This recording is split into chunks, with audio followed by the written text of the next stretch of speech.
ሰላም ጤና ይስጥልኝ እንደምናላችሁ ሞገስ ነኝ ሞገስ ሞተርስ በሚል የዩቲዩብ ቻናል ከፍቻለሁ። እንግዲህ ሼር ላይክ ሰብስክራይብ ማድረጋችሁን እንዳትዘነጉ ለብዙዎች ይህን መልእክት አድርሱላቸው። እንግዲህ ዛሬ የምንነጋገረው የኤሌክትሪክ መኪና ከነዳጅ መኪና አንጻር የቱ የተሻለ ነው በሚል ርዕሰ ጉዳይ ላይ ሰፊ ትንታኔ ያለው ሐሳብ አቀርብላችኋለሁ። መልካም ቆይታ። እንግዲህ በርካታ ጉዳዮች ከዚህ ጋር ተያይዘው ይነሳሉ። በተለይ ጀማሪ ለምሳሌ ምንም ኤሌክትሪክ መኪናም ነዳጅ መኪናም የሌለው ሰው ቀድሜ የቱን ልግዛ በሚል ሐሳብ ይዋጣል። ነዳጅ ነው የሚሻለኝ፣ የነዳጅ መኪና ነው መጠቀም ያለብኝ ወይስ የኤሌክትሪክ መኪና በሚል ሐሳቡን ለበርካቶች ያማክራል፣ ያጋራል።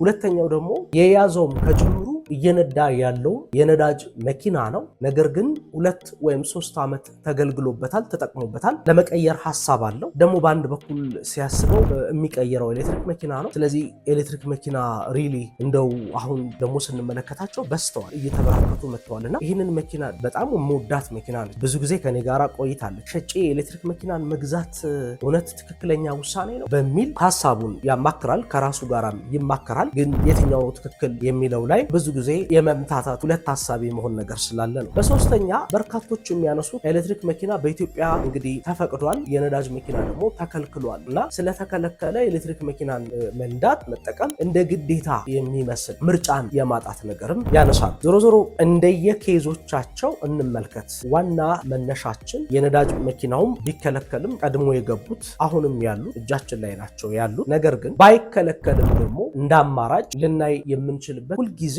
ለአንድ ፕሮዳክት ተተኪ ፕሮዳክት ለምሳሌ ኦልተርኔቲቭ ፕሮዳክት ወይም በማርኬቲንግ አንድም ፕሮዳክት ተክቶ ሌላኛው ፕሮዳክት ደግሞ ሊያገለግል የሚችለውንም የመገበያየት እድልም ልናገኝ ይገባል። አፓርታማ መኖር የማይችል ሰው፣ አቅም የሌለው ሰው ኮንዶሚኒየም የመኖር እድል እንዳለው ሁሉ ወይም ደግሞ ኮንዶሚኒየም መኖርን እንደ አማራጭ አድርጎ ወደ አፓርታማ ሊመጣ ይችላል። ስለዚህ ልክ እንደዛው የነዳጅ መኪናው ተወዶበት አቅሙ የማይችልበት ሁኔታ ካለ አቅሙ የማይችለው ሁኔታ ስንል ከምን አንጻር ነው? የመኪናው መግዣ ዋጋ ሲደመር ነዳጁ ሲደመር ሰርቪሱ አጠቃላይ በአንድ ዓመት ውስጥ ከምን አንጻር ብለን ስናስብ ደግሞ በመኪናው ገቢ ከሚያገኝ ተጠቃሚነት አንጻር ስንመለከተው ምናልባት የኤሌክትሪክ መኪናው የሚያዋጣው ከሆነ ምክንያቱም እሱ ኑሮውን ሊገፋ ሊያሸንፍ የሚችለው ኤሌክትሪክ መኪና ምርጫ ሆኖ ካገኘው ይሄንን ሊገዛ የሚችልበት እድል ሊኖር ይገባል። የግድ ተከልክሏል ተፈቅዷል ከሚል ነገር ጋር ብቻ መያያዝ የለበትም። ለዚህ አንድ ምሳሌ ላንሳላችሁ። ለምሳሌ አንድ ወጣት የትራንስፖርት አገልግሎት ሰጥቶ የራሱን የዕለት ተዕለት ኑሮ ለመቀየር የሚያስብ ወጣት ልጅ መኪና መግዛት ባይችል ኤሌክትሪኩንም የነዳጅ መኪናውንም መግዛት ባይችል አማራጩ ምንድነው የሚሆነው? ጋሪ ነው የሚጠቀመው። ምክንያቱም እሱ ባለበት አካባቢ ላይ ይሄንን አድርጎ ብቻ ነው ገቢውን ሊያሻሽል ኑሮን ሊያሸንፍ የሚችለው። ይሄን በማድረግ ብቻ እንደሆነ ሊደርስበት ይችላል። ሰው 2 ፈረስ አንድ ጋሪ ይዚ። ስለዚህ ሰዎች አማራጭ እስካላስቀመጥክላቸው ድረስ ያላቸው ህይወታቸውን የሚመሩበት አቅጣጫ ጠባብ ነው። ከሱም እንውጣ። ለምሳሌ ይሄንን ጋሪውንም ደግሞ ማድረግ የማይችል ከሆነ ምንድነው የሚያደርገው? በጉልበቱ ነው የሚሰራው፣ ይሸከማል። ተሸክሞ ተንቀሳቀሰ ማለት የትራንስፖርት አገልግሎት ሰጥቶ ኑሮውን ረዳ እኮ ነው ኮንሰፕቱ። ስለዚህ እያደገ ሲመጣ ግን በእድገቱ ልክ አማራጭ ያስፈልገዋል። ስለዚህ ኤሌክትሪክ መኪናን አንደኛ እንደ ቴክኖሎጂ እንመልከተው። ለምሳሌ እንደ አንድ የቴክኖሎጂ አማራጭ ስናየው ቴክኖሎጂ ድንገት የሚከሰት ክስተት አይደለም፣ ኢንሲደንስ አይደለም። የኤሌክትሪክ መኪና ራሱ ፋውንዲንጉ ኢኖቬሽኑ ፈጠራው በድንገት የተከሰተ በጥናት በምርምር እንግዲህ በ1900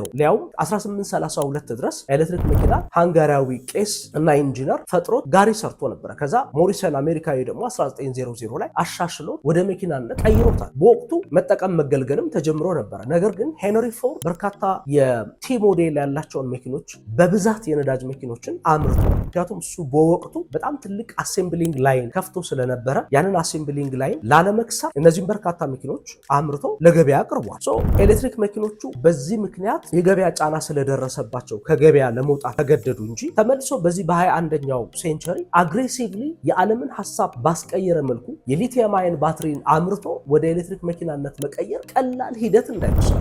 1 ቶን ኦፍ ሊቲየም አየንን ፕሮሰስ ለማድረግ ወደ 250,000 ጋሎን ኦፍ ዋተር ይፈልጋል። ባትሪውን ኢኖቬት ለማድረግ በርካታ ቴክኖሎጂዎችን አፕላይ ለማድረግ በጣም ብዙ ዲፕ ሪሰርችን አድርገዋል። በጣም ጥልቅ ምርምርን አድርገዋል። በድንገት የመጣ አይደለም። በእርግጥ የምንም ቴክኖሎጂ የራሱ ድሮባክ፣ የራሱ የጎንዮሽ ጉዳቶች፣ የራሱ ደግሞ በርካታ ጥቅሞች አሉ። ስለዚህ ከዚህ አንጻር ነው እንጂ የምናየው ሙሉ በሙሉ ቴክኖሎጂን ቫዮሌት በማድረግ በመቃወም ወይም ደግሞ አያስፈልገኝም የሚል ውሳኔ ውስጥ በመግባት ከጥቅሙ የምንጎዳው እኛ ነን። ከሚሰጠን አማራጭ ከሚሰጠን እድል የምንቀጣው ወይም ደግሞ ይህንን አማራጭ የምናጣው እኛ ተጠቃሚዎቹ ነንና፣ ነገር ግን እንዴት አድርጌ መጠቀም አለብኝ፣ የትኛውን ፕሮዳክት በምን ያህል ገንዘብ ገዝቼ ህይወቴን መምራት አለብኝ፣ ህይወቴን ማስቀጠል አለብኝ የሚለው ትኩረት የሚፈልግ ጉዳይ ነው። ምክንያቱም የግድ መኪና ሆኖ ስለመጣ ብቻ ዋጋው ስለቀነሰ ብቻ ዝም ብዬ ደግሞ ከፍዬ ልከስር አይገባም።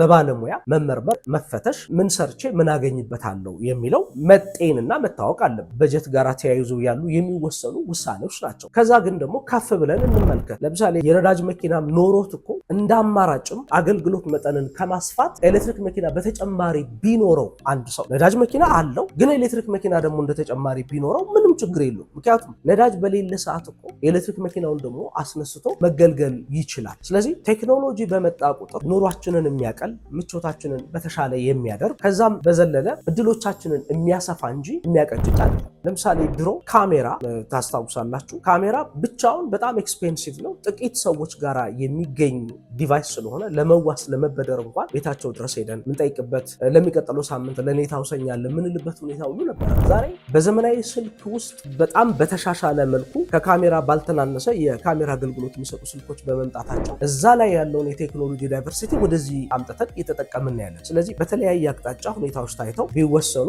የተሻለ ነው የሚል ምክረ ሀሳቤን የምለግሰው። ከዚህ ውጪ ሁለቱ የማወዳደር ሂደት ውስጥ ግን ስንገባ የመጀመሪያው ኤሌክትሪክ መኪናው ላይ ምንድነው ያለው፣ እንዴት ነው ልገለገልበት የምችለው፣ በስንት ብር ገዝቸው በምን ያህል ጊዜ እኔ የሚገባኝን ትርፍ አገኛለሁ። ይሄ ከንግድ አንግል ከመገልገል አንግል ይሄኛው ሜን ኮንሰርኒንግ ላይሆን ይችላል። ከመገልገል አንግል ግን ስንመለከተው ምንድነው እኔ ላገኝ የምችለው ምቾት ከነዳጅ መኪናው አንጻር ነዳጅ አለመቅዳቱ፣ ተጨማሪ ወጪ አለማውጣቱ፣ ራሱ ሞተር መሆኑ ከምቾት የሚነፍጉኝ ነገሮች አሉ። ለምሳሌ ስታርቲንግ ላይ ድምፅን፣ መርገፍገፍን፣ በእርጅና ወቅት ያለን ምቾት ማጣትን አዲስ ኤሌክትሪክ መኪና በኮምፒተንት ፕራይስ ባገኝ የተሻለ ምቾትን ከመስጠት አንጻር ደግሞ ላዩ ይገባል። ምክንያቱም ሁሉም ሰው የሚለፋው ትላንትና ከነበረው አስቸጋሪ ህይወት ዛሬ በተሻለ ለመኖር ምቾትን ኢንተርቴን ለማድረግ። ምክንያቱም ሰው በእግሩ ይሄድ ነበረ ግን በእግሩ መሄድ በቂ ስላልሆነ ምቾት ስለሚነሳ ጊዜ ስለሚገድል አማራጮችን ስለሚያሰጣ ወደ መኪና መጥቷል። መኪና ጋር ደግሞ ሲመጣ መኪና ብቻ ስለሆነ ሳይሆን የተሻለ ፍጥነት ያለው፣ የተሻለ ምቾት ያለው፣ የተሻለ ቴክኖሎጂ አድቫንቴጅ ያለው ከዛ ደግሞ የተሻለ ሴፍቲ ፊቸር ያለው ደግሞ ያስፈልገዋል። የማይገጭም የማይገጭም ወደ እነዚህ አይነት የቴክኖሎጂ ምጥቀት እየመጣን ስለሆነ ስለዚህ ሁልጊዜ የምቾት ደረጃችንን በተሻለ መልኩ ለማድረግ ጣረን ማለት በተሻለ ችግሮችን እየቀነስን እኛ ምርታማ እየሆነን የምንሄድበትን ነገር አመቻቸን ማለት ነው። ስለዚህ ስለተከለከለ ጫና ተደረገብን ከሚል አንጻር ብቻ ሳይሆን ተፈቅዷልም እንኳን ቢባል ለምሳሌ ነዳጅ መኪና አለ ተፈቅዷል ቢባል ኤሌክትሪክ መኪናው የሚሻል ሆኖ ካገኘ ነው ከወጪ አንጻር ከጥቅምም እሱንም ገዝተን ልናይ የምንችልበት እድልም አለ ማለት ነው። እኔ በርካታ ደንበኞች ኤሌክትሪክ መኪና ሸጬ የላቸዋለሁ። እውነት ለመናገር በጣም ተጠራጥረው 1 ወር 2 ወር ተመላልሰው ጠይቀው ገዝተው መጠቀም ከጀመሩ በኋላ ግን ተመልሰው እህታቸውን ተመልሰው ቤተሰባቸውን ይዘው መጥተው እውነት በባንክም በካሽም ይገዙኛልና ስጠይቃቸው ፊታቸው ላይ የሚታይ ደስታ አለው። ስማ በነዳጁ ቶ አጠይቀኝ እሱን በቃ ግልግልን ያደረገኝ ተሰልፎ መዋል የሚል አስተያየት ይሰጣሉ። እና በርካታ ደንበኞች በተለይ ማኑዋልን ሲጠቀሙ የነበረ በጣም ብዙ ድካም፣ ምክንያቱም 3 ፔዳል ብሬክ አለ፣ ክለች አለ ወይ ፍሪሲዮን እያለ የምንጠራው ደን አክሰለሬተር አለ። ዳገታማ ቦታዎች ላይ ባላንስ ማድረግ ባለመቻላቸው የደረሰባቸው ወደኋላ ሄደው እነሱ መኪና ይገጩበት፣ አንዳንድ ጊዜ ተቸግረው ክራውድድ ቦታ ላይ እግራቸውን እየተንቀጠቀጠ ረጅም ሰዓት ባላንስ ማድረጉ ኮንቲኒየስ ስለሆነ ከዛ ችግር ይወጡበት አሁን በቀላሉ ምንም አይነት የሚያጨናንቁ ታስኮችን ወይም ደግሞ ስራዎችን የቤት ስራዎችን ቀንሰው በጣም ሪላክስ አድርገው ድራይቭ የምትለዋን ፕረስ ብቻ አንድ ጊዜ በመጫን በጣም ዘና ብለው እያሽከረከሩና የተሻለ ጥቅም ኢቭን የትራፊክ አደጋን ከመቀነስ ምክንያቱም የማሽከርከር ሂደት በተወሳሰበ ቁጥር ለትራፊክ አደጋም የሚያጋልጥ ለመግጨትም ለመገጨትም እድል የሚፈጥርበትን ሁኔታ እንደቀነሱ አንደበታቸው ሰምቻለሁ። ያው እንግዲህ ዘርፉ ላይ ነው ያለው ታውቃላችሁ፣ ብዙዎችን ጠይቃለሁ እና አንዳንዴ የቴክኖሎጂ ምቾት ፍጥነት እንዲኖረኝ ጉዳይን ቶሎ እንድጨርስ ለምሳሌ ጨረታ ተሳትፎ በጣም ትልቅ ዶክመንት በ5 ደቂቃ በ10 ደቂቃ ልዩነት ብዙ የደከምኩበትን ሚሊዮን 10 ሚሊዮን ወይም 5 ሚሊዮን 6 ሚሊዮን ጨረታ ለማድረስ ማኑዋል መኪና ይዤ የነበረው ባለው አስቸጋሪ ሁኔታ ውስጥ የሚስተጓጉልብኝ ኤሌክትሪክ መኪና በመያዜ ግን ፈጥኜ ሄጄ ነገሩን ቶሎ አድርሼ ስኬቴን የማገኝበት ሁኔታ በሰፊ በሰፊው ነው ያለ። ይሄ እንግዲህ በተጨባጭ ጠየኳቸው ሰዎች ያገኙትን ነው የምነግራችሁ። ዝም ብለን ዓለም አቀፍ በሆነ ሁኔታ ውስጥ ነገሮችን እንመልከት። በመጀመሪያ ደረጃ እኛ አብዛኛውን ጊዜ የሌላ አገር ወይም ደግሞ በውጭ ዓለም በአሜሪካ፣ በአውሮፓ፣ በቻይና፣ በጃፓኖች በሌሎችም የተሰሩ ቴክኖሎጂዎችን ተቀብለን ከማስተናገድ ውጭ እኛ በራሳችን ኢኖቬት አለማድረጋችንን አንዳንድ ጊዜ የሰዎችን ቴክኖሎጂ ብቻ ተቀብሎ ለመሄድ እንገደድ። አሁን ኤሌክትሪክ መኪናን አንዳንድ የሚዲያዎች ላይ ሰማሉ፣ ወጥቶ የማጣጣል ነገር፣ የማሳነስ ነገር ሰማለሁ፣ እመለከታለሁ።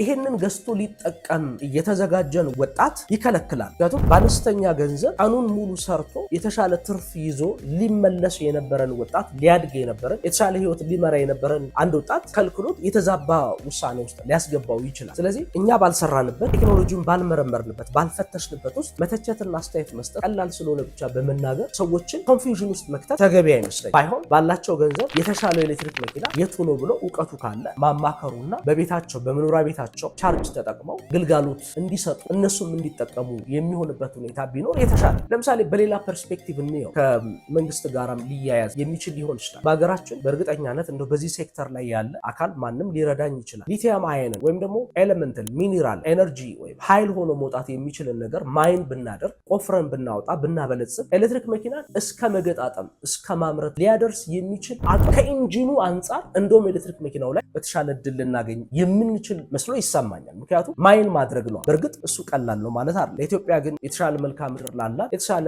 የሚኒራል ፋይንዲንጓ የተሻለ ነው ተብሎ ከመታሰቡ አንጻር ግን በዚህ መልኩ ብንመለከት፣ ሌላው ቀርቶ ግድ የለም እኛ ለዚህኛው እንደው እንዘገያለን ብለን ብናስብ ቢያንስ ከቻይናም ይሁን ይሄንን ኤሌክትሪክ መኪና ከሚያመር ሌላ ሀገራትም መጥተው ስልጠናውን የሚሰጡ አሴምብሊንጉን በተሻለ ሊያስፋፉ የሚችልበት ሁኔታ ቢኖር በርካቶች ከስራ አጥነት ወጥተው የራሳቸውን ህይወት ወደ መምራት ይሄዳሉ። ኢንቨስተሩ አሴምብሊንጉን ከፍቶ የመኪና መገጣጠሚያውን በቀላሉ ወጪ ከፍቶ ኤሌክትሪክ መኪናውን የሚገጣጠምበት ሁኔታ ኮፒ ብናረግ ብንማር ከነሱ ትምህርት ብናገኝ ሰርተ ነው እኛ ደግሞ ኤክሰርሳይዝ ብናደርግ አንደኛ የቴክኖሎጂ ለውጥን ሼር አደረግ። ሃርነስ ኤሌክትሪክ ላይን አዳማ ዩኒቨርሲቲ አለ። በርካታ የቴክኖሎጂ ዩኒቨርሲቲዎች አሉ በሀገራችን። የቱ ጋር ነው ፕራክቲካል የሆነ ነገር ኤክሰርሳይዝ ሊያደርጉ የሚችሉ?